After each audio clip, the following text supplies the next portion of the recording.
परमात्मा पर विश्वास ना करके अपनी चतुरता दिखाते हैं, तभी तक हम मार खाते हैं।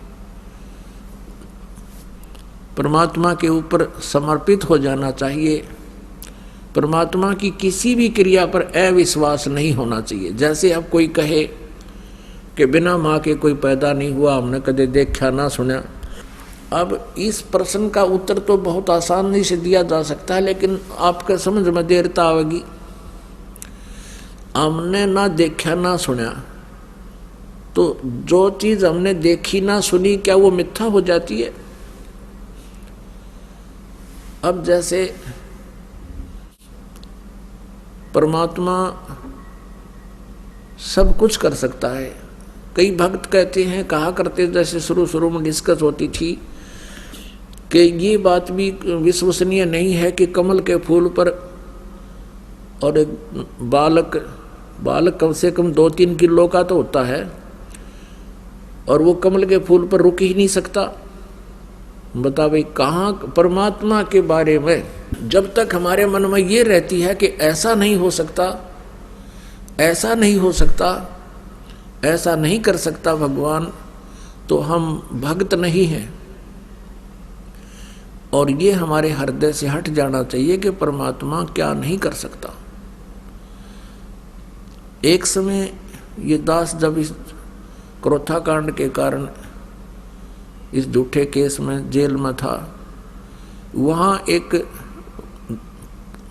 वार्डन था, वार्डन यानी एक पुलिस वाला था, बहुत अच्छा धार्मिक व्यक्ति था।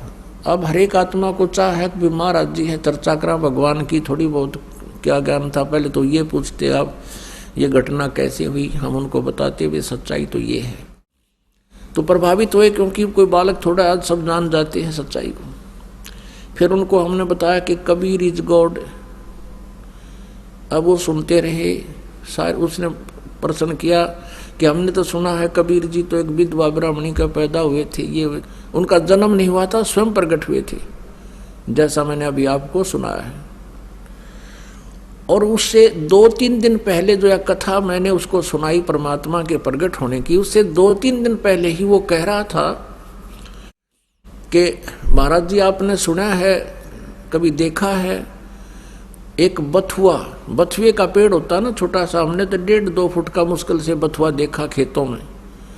उसने बताया कि एक बथुआ हमारे ही एक मित्र पुलिस वाले के घर पे है, और वो बथुआ, वो छत थी जो उस जेल की कोठड़ी की 12-13 फुट की, कहती इससे भी ऊपर, इससे भी बड़ा है, और इतना मोटा उसका तना है, कम से कम भी 6-7 इंच का उसका डाया है, और इतना बड़ा है, 12 मास हरा रहता है, और उसके पत्ते तोड़ तोड़ कर साग बनाते हैं।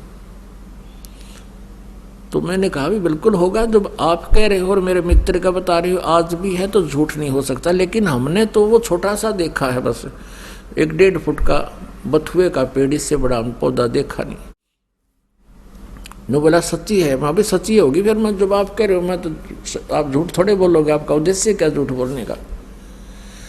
अब 3-4 दिन दास ने जब यह कथा सुनाई परमात्मा के प्रगट होने की कमल के फूल पर, तो वो क्या कहता है जी, आपकी एक भी बात ऐसी को नहीं जो समझ में आ जाए, और ये नहीं लगता कि आप झूठ बोलोगे, आपका उद्देश्य नहीं।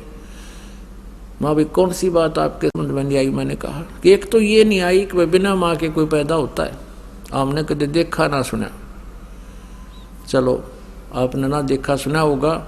और दूसरी ये नहीं आई कि कमल के फूल पर एक नवजात शिशु कैसे रुक सकता है। अब मैंने उसको याद दिलाया कि भगत जी, आप 3-4 दिन पहले कह रहे थे कि हमारे एक मित्र के यहाँ इतना बड़ा बथुए का पेड़ है, इस बिल्डिंग से भी ऊपर चला जा, इतना ऊंचा है, और ऐसा मोटा उसका तना है, और मैं ये कहूँ कि ये हो ही नहीं सकता, बथुआ तो इतना होता है, तो क्या आप जो कह रहे थे वो झूठ हो जाएगा? तो उसकी एकदम बुद्धि घूम गई। आपने सही कहा। मैं कहा जब बथुआ इतना बड़ा हो सके और इतना मोटा हो सकता है, इतना तो कम परमात्मा ने कमल के फूल को टोकरे जोड़ बना दे, वो कोई बात हुई या? बड़ा हास्या हो, फिर मानना तो नहीं, फिर हास्या ठीक। कहाँ जी बात तो आपकी सही है। कभी बाहर आऊँगा, जब आप बाहर जालोगे, जब नाम लूँगा, वो तो नाम तो भगवान की दया होगी, उसी को प्राप्त होता है, लेकिन उसकी संतुष्टि सही होगी कि परमात्मा कुछ भी कर सकता है। क्या वहाँ कमल का फूल नहीं इतना बड़ा हो सकता? जिस पर आदमी बैठ जाए तो बिना झुके, तो आप ऐसा मोटा बथुआ बताने लग रहे, उस पर चाहे बालक झूल ले जिस पर आप बता रहे हो।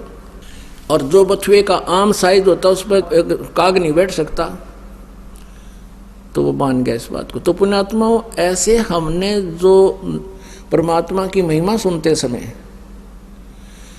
हमारी जो बुद्धि काम ना करे तो ना करने दे, लेकिन परमात्मा पर अविश्वास नहीं होना चाहिए। भगवान ये नहीं कर सकता, वो नहीं कर सकता।